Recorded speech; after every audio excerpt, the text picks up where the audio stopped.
Hi everyone, ready for another story?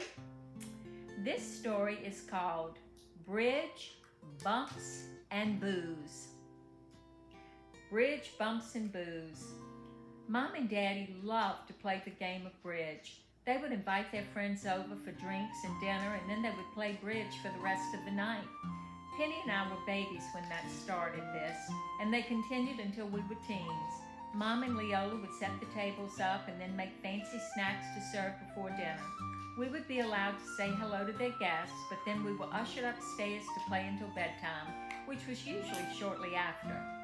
Daddy used to tell us that on one of these nights when we were very young, babies practically, they were playing bridge and we had been put to bed. He said they were in the middle of an exciting hand and all of a sudden they heard a loud knocking on the side of the house. Daddy said it was 3 loud, distinct knocks. They stopped the game, which was upsetting to Mama because even though they played bridge often, she was a serious player and Daddy wasn't. He enjoyed the company and get-together, whereas Mama liked to win. Daddy couldn't understand how that knocking could be possible because the house sloped downwards to the backyard in the area it was coming from, and he knew it was way too high up for a person to reach. They waited a few minutes, silence, so they continued the game. Within a short time, the loud knocking happened again, 3 distinct knocks. Daddy got up and excused himself. He told Mama he was going to go outside to check things out. Charlie Boy and Judy Stone were over that night, 2 of Mom and Daddy's closest friends, and Charlie Boy offered to go with him. Daddy said they went to the side of the house, looked, and saw nothing. They continued all the way around the house and got the same results, nothing. So they went back in. As they went to sit back down, they heard it again. This time the knocks were even louder, coming from exactly the same place. Daddy, now truly baffled, told Mama he was going to head upstairs to check on us.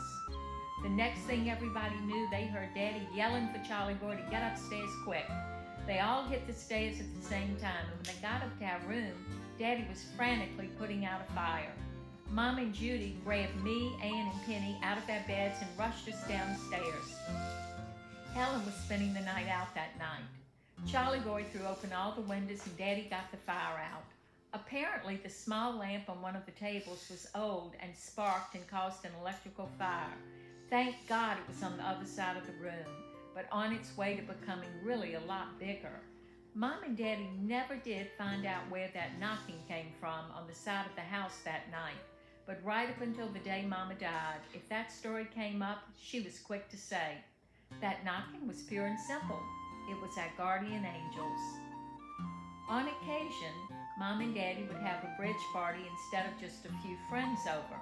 This always created a lot of preparation, and we were sent outside with Leola for most of the day. She would take us down in the backyard. Penny and I were just toddlers, and we would sit on quilts, and Leola would read to us and put us on the little swing Daddy had built. Mama would call her mother, our Nana, and ask her to come over and help with the food. They would leave with a long list of groceries and head to the A&P. When they got back, we were all banned from the kitchen and they would go to work. Penny and I were too little to understand what the party was for, but we loved all the fancy crackers and other party food with yummy things on top. Mama would make a little party tray for us once everything was done, and we felt very grown up.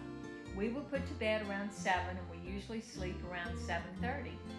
After one of these parties, Mama woke Daddy up. She heard noises coming from downstairs and it was barely daybreak. They heard loud bumps coming from one after the other.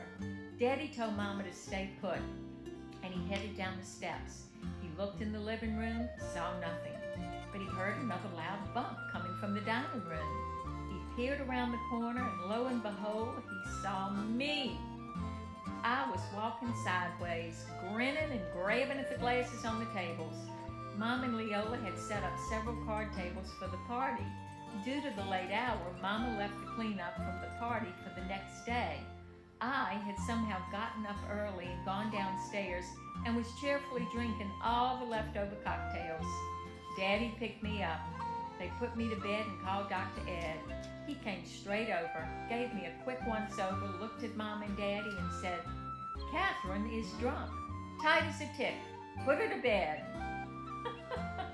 Later that morning, I woke up and Mama told me they had to tiptoe around all day. I had one hell of a hangover.